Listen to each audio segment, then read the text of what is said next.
Hello everyone and welcome to another Bimmer Fixer video, and in this video I'll be showing you how to change your rear brakes on your BMW 5 Series E60 and e61. Okay, so once the car is safely up in the air and it's nice and secure, what you want to do is you want to release the handbrake. So this is going to relax the shoes inside the drum, so we've got movement and that the drum will be able to come off. Just like what we did on the front brakes, while the caliper's in situ, we're going to clean it up as best we can, just with a good bit of brake cleaner and wire brush, and then we'll start taking the caliper apart and then removing the disc. Right, okay, so once you've given your caliper a bit of a clean while it's in situ, first thing what you want to do is remove the clip here. So what you need to do is you just get a screwdriver, pop it between the hub and the clip, and you just give it a bit of a squeeze like that. I was literally just about to say put your hand over it so it doesn't do that, but once your clip's out the way, we can then remove the two covers that are over the slider pins. So there's one at the top just here, just give that a bit of a torque and that pop off, and then there's one directly below it. That one's quite stiff, so I'll have to get the screwdriver on that in a second, I think. Yeah. But what we're going to do is because we're going to be removing the retaining bolt here which holds the disc onto the hub, so to get a bit of a head start on that, we're going to use some plus gas. Now this was recommended by one of the subscribers. You know who you are, thank you very much, mate. So yeah, we're going to give this a go instead of the old WD-40. So what we'll do, we'll pop a bit of that in there now, and we'll leave that to bake. Yeah, and then we'll get the caliper off once we've got the pins out. Right, so to move the two sliding pins here on the back, it's a 7mm Allen. So what you need to do, so it's just on the back there. It shouldn't be overly tight, he says. Oh no. Let's try. Oh, I spoke too soon. Why did I do that? Alright, let's try again. Ouch! Oh, that stung. Well, that's that one off. And then try it directly below it. Try not to break your hand. I think these brakes have not been done in a long time, hence the state of them. Sorry if my face is in the camera. Oh, there we go. Woo, okay. So now what you need to do is just work them out. What you might find is they might grip the sliders. Sorry, they might grip the rubber tube that the sliders sit in. But if you just persevere with it and then work it out by hand, you kind of got to wiggle it, and then I think I've probably knackered my hand. Oh yeah. Right, I'm going to deal with that and I'll be back with you. Okay, right, back with adequate first aid. So, sliders. So all we need to do then is we need to remove both of those. So top bottom. Now, unlike the front, they are both the same size, so you don't have to worry about getting them mixed up. These are absolutely minging, as you can see. So what we'll do is we'll give those a good clean up before we put those back in. Right, so then once the pins are out, or the sliders are out, you can, if you pull the caliper towards you slightly, nice and gently, all that'll do is that'll force the piston back in, and then you can just wiggle the caliper out. Now what you want to be careful of is the wear sensor on the back. So it's just held in there with the nipple there for the brake fluid, so you can just unclip that, pop the cable up, and it should just be very careful. I don't know if you can see that there. So if you give it a wiggle, it should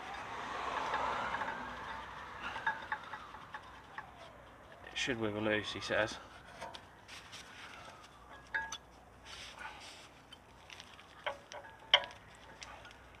Okay, we'll do that in a second.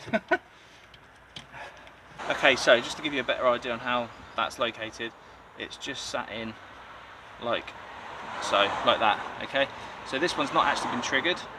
So the pad's not got quite low enough to wear off the triggering point there, so that's handy.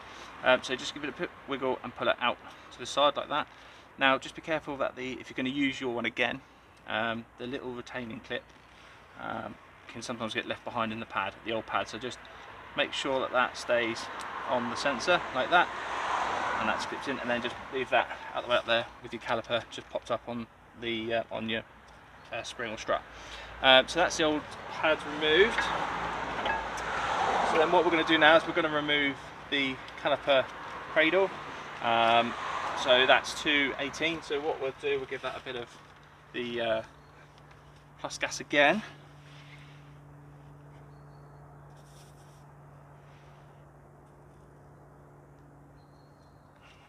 So we have already given them a bit of a wire brush, but we're going to try and see if this works. If you've used this before, let me know. Let me know in the comments what you think of it. It smells a bit funky. Right, so yeah, what we'll do now is we'll get an 18 onto those, get those cracked off. They are usually pretty solid, so you might have to get a good bit of leverage on those. Be careful not to hurt yourself. But once they're broken off, get that removed, and then we can work on getting the disc off. Right, so removing the caliper bracket. That plus gas seems to have done the job. It might stink a bit, but so that's awesome. The subscriber that recommended it was oh, so I remember now.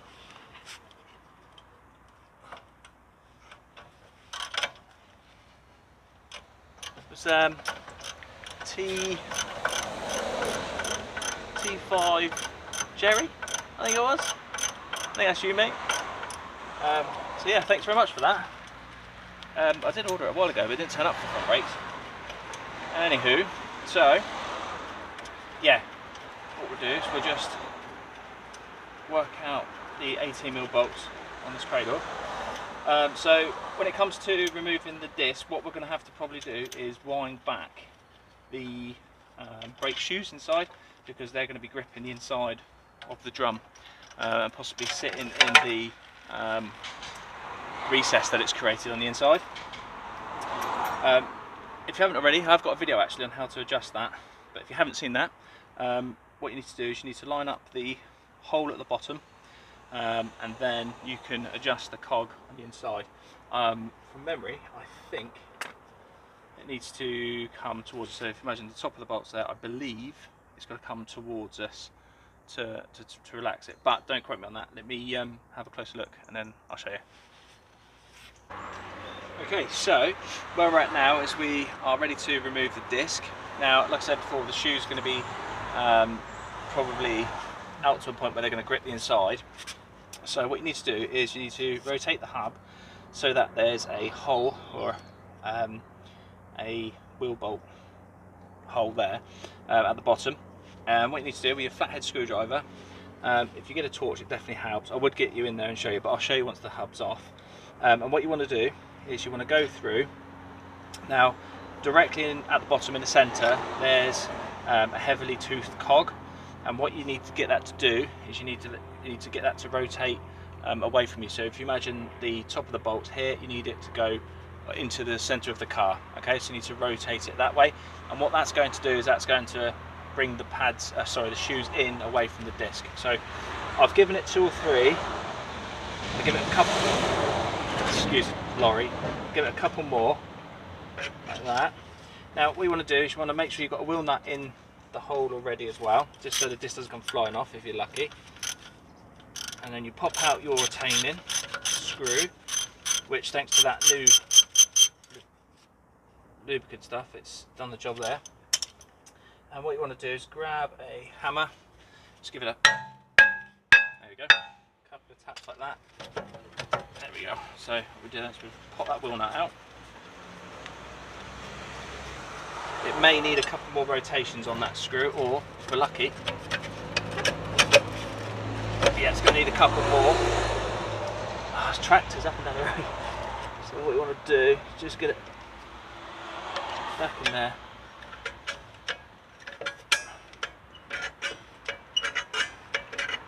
Let's give it a couple more. You can even go to as far as it's go completely, and then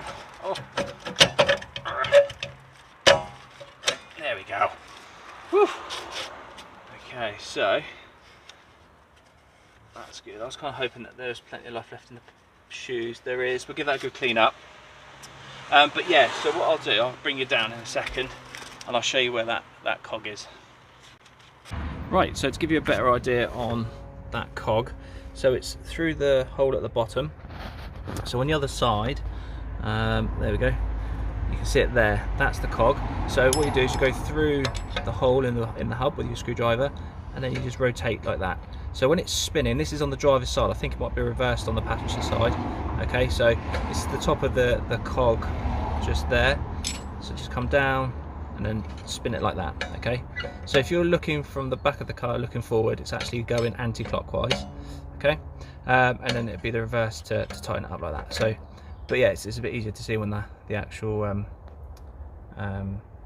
drum's off.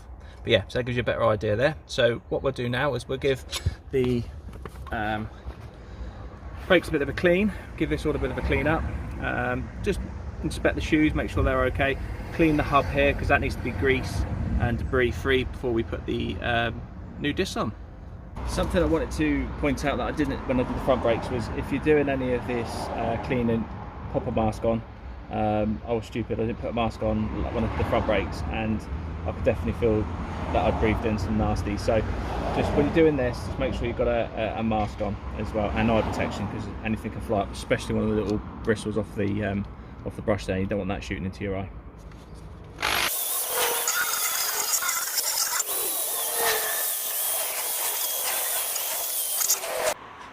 Right, so once everything's been cleaned up and you've used some brake cleaner on everything and on your disc as well, just make sure that all the grease is off your disc on the contact surfaces.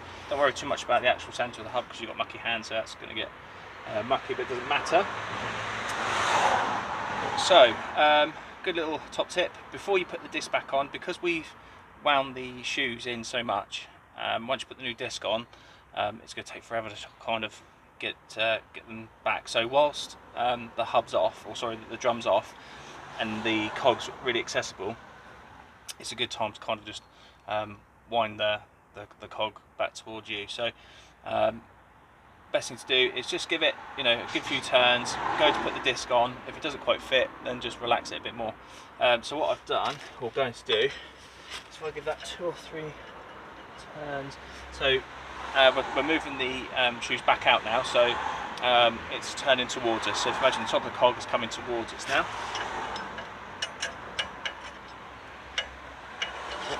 So what we'll do now is we'll line up the hole on the disc with the retainer hole on the hub. And I think, oh, that's just gone on just right. What we'll do, we'll give it a final tighten up in a second. So we'll just line up the retaining bolt there. So that was a 6mm Allen. So you can just pop that back in there, like so.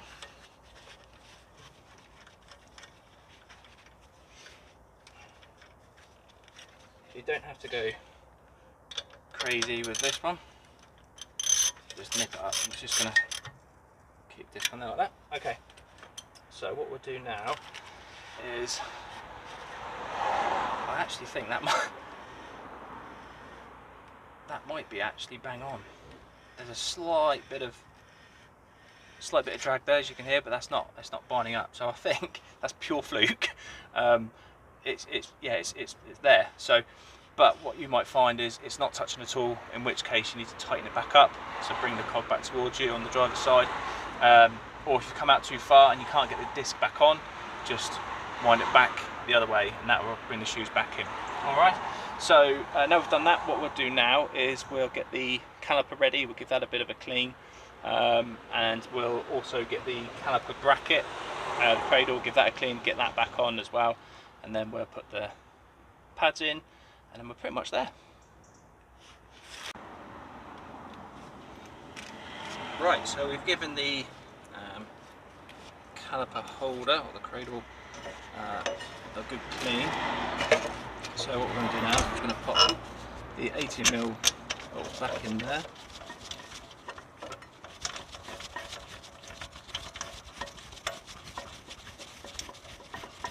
so. And in at the bottom.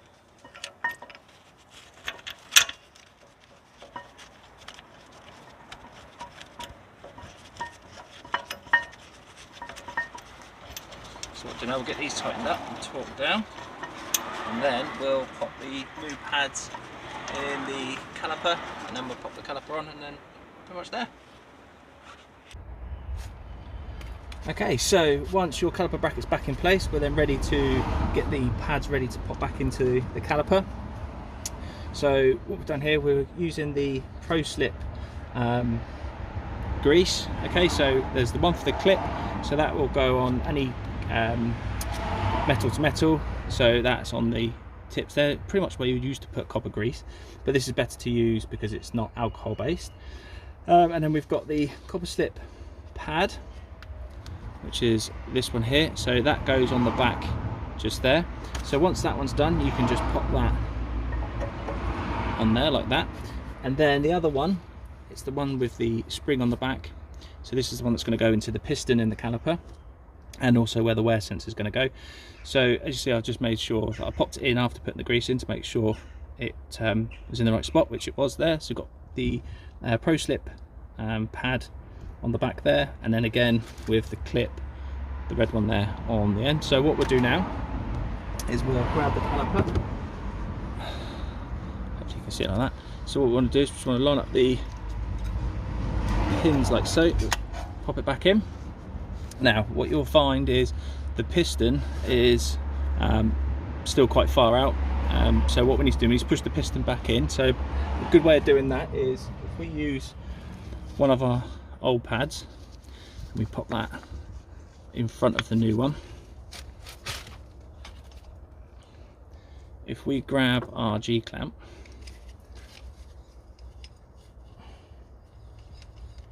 okay, so I'll wind off a bit. Oh, a bit more. And we pop on like so. I don't know if you can quite see that. And then gently push the piston back in. Again, making sure that your reservoir isn't exploding at this point. So yeah, before you do anything like this, it's always worth checking what level your brake fluid's at. Mine's in a good position, especially if you've topped up recently and then you go and push the caliper back and it's not what's the word I'm looking for? Oh no. No, it's gone. So yeah, just if you push the compensating, that's the one, push it back so it's like that, then pop the G-clamp out the way and the old pad. Now it should sit straight in like so. So now once that's back on there, we're ready for the sliders. Now I'm going to give my sliders a bit of a clean because they're absolutely minging. So you can use some fine grade sandpaper and some brake cleaner on there, and that should bring them up nice. Like I say, they're both the same size, so you don't have to worry about getting them the wrong way.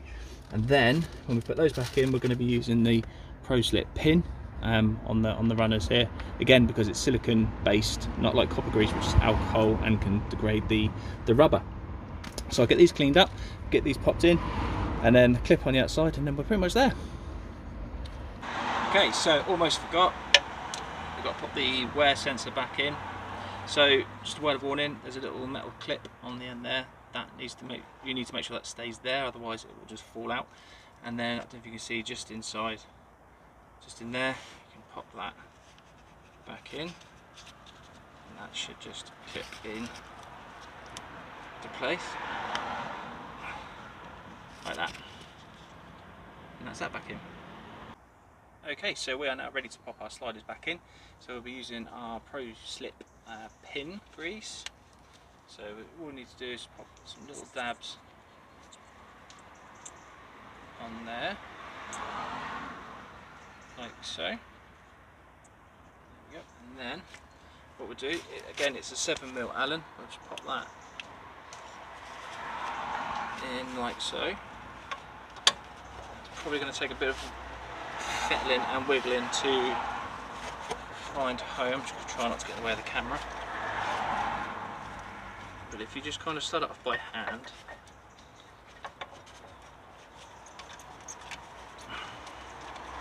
you'll kind of find it.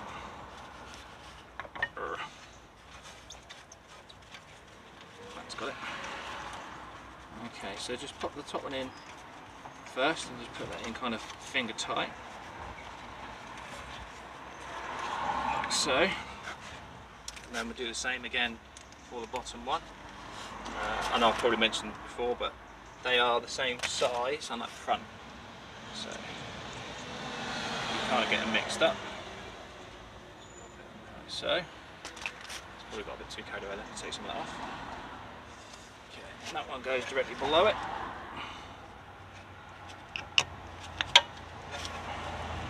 Again, just give it a wiggle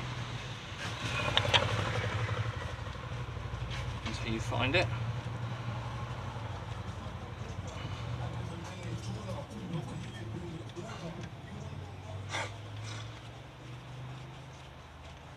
Man, right. Okay. There we go. So that's thing tight. So what we'll do now is we'll torque those down, and then once they're torqued down, we can pop the clip back on. So final couple of jobs. So we need to just pop the dust covers back over the sliders. So, and we'll make sure the wear sensor is actually the cable here that actually goes in with the bleed nipple. Just pop that off, pop it in there like so, and pop that over like that. And then final thing to do is to pop the clip back in. So it should go those two tangs on the outside, that in there. See if we can do it with my fingers. Oh, winner. There we go. That's it. So that's everything all done. Make sure everything's all torqued up as well if we put those covers on and everything. Give it a final wipe down. Make sure there's no grease left on the contact surface of the disc. And that's it. That's everything there is to it. So I hope you enjoyed the video. If you did, please get a thumbs up. If you want to see more videos like this, please subscribe. Thank you to all my current subscribers as always. Any questions, please leave in the comment section. I'll get back to everyone as quick as I can. And yeah, just a word of warning. Don't forget, pump your brakes before you start or move your car. Okay, because we've moved the calipers, moved the pistons and the calipers. So yeah, thank you very much, guys. And look forward to seeing you again soon. Bye bye.